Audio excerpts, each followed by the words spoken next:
Gedir gətirir ora, məsələn 10.000 yatırım eləyir. Amma o etdiyi yatırım ona o qədər gəlir verməyəcək. Amma ona risk eləyir. O cür risklərdən söhbət getmir ha. Sırf tədbirli risklərdən söhbət gedir ki, burada yəni o elmə qoyulan o risk həqiqətən də ki, mən bunu eləyəcəm. Yəni bu nəticəsini görəcəm. Bu cür risklərdən. Məqsəd, bəli, məqsəd. Amma ümumiyyətlə məqsədi olan insan həqiqətən də uğura çatan insandır. Yəni kim ki qarşısına məqsəd qoyur, o çətinliklərlə gedir, bəli, o uğur qazanan biridir. Məqsəd bir plandır da, insan həyatında gördüyü işi də planlaşdıranda daha uğurlu olur. Bəli, planlı iş həmişə uğurlu olur.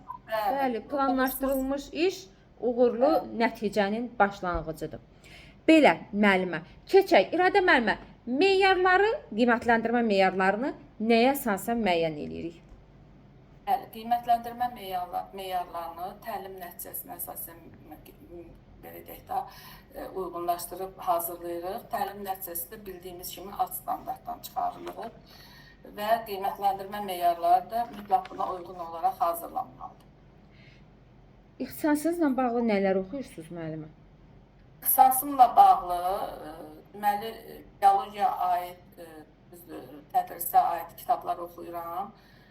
Ancaq əsas məni maraqlandıran bu dəqiqə biotexnologiya elmi geniş inkişafdadır, yəqin bilmiş olarsınız.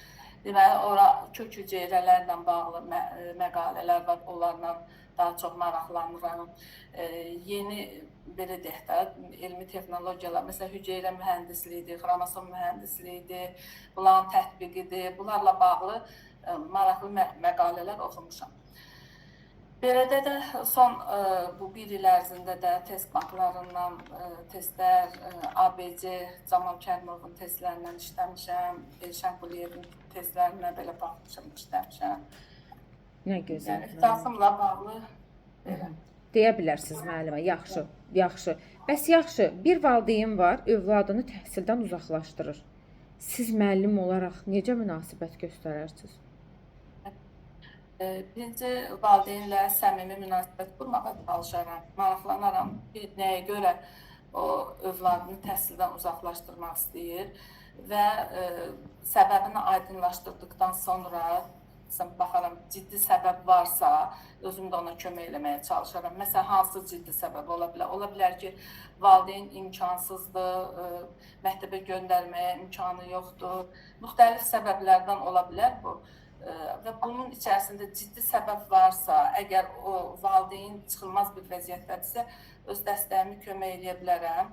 Ancaq hamısının, belə deyək də, hansı səbəb olur olsun, valideyni başa salmağa çalışaram ki, mütləq 9 illik təhsil icbaridir, mütləq təhsil almaq lazımdır. Hətta Konstitusiyamızın 42-ci maddəsini ona xatırladaram ki, siz də bu işdə məsuliyyət daşıyırsınız ki, valideyn kimi övladınızın 9 illik təhsil alması üçün şərait yaratmalısınız.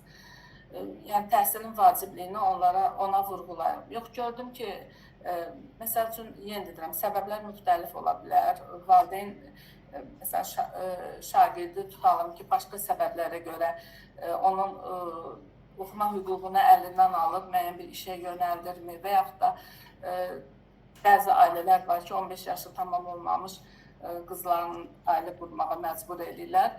Əgər belə bu cür səbəblər varsa, mən əgər o dediyimiz şəkildə mən onu məlumatlandırıram, onu maarifləndirirəm. Yox, gördüm ki, maariflənməyə meyilli deyil, öz bildiyini eləyir. Onda qanun çərçivəsində bu işi həll eləməyə çalışaram. Məktəb rəhbərliyinə də bildirərəm, psixoloqa da bildirərəm və belə qanun müstəvisində həll etməyə çalışaram.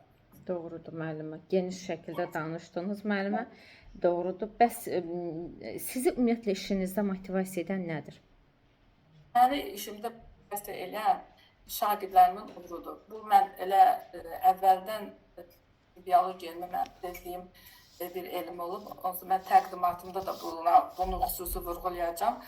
Mən müəllim kimi fəaliyyətə başladığım vaxtda qarşıma qoyduğum əsas məqsəd şagirdlərimdə bacarıqları, elmi təfəkkür bacarıqlarını, tədqiqatçılıq bacarıqlarını inkişaf etdirmək və bunun nəticəsini görməkdir.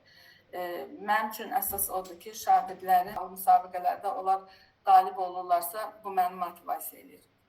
mənim ən böyük uğurum və ən qiymətsiz motivasiyam onların uğurudur. Əlbəttə, həqiqətən elədir.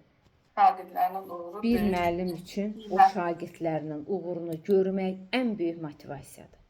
Həqiqətən də elədir. Təşəkkürlər İradə müəllimə, qəşəng cavablar verdiniz.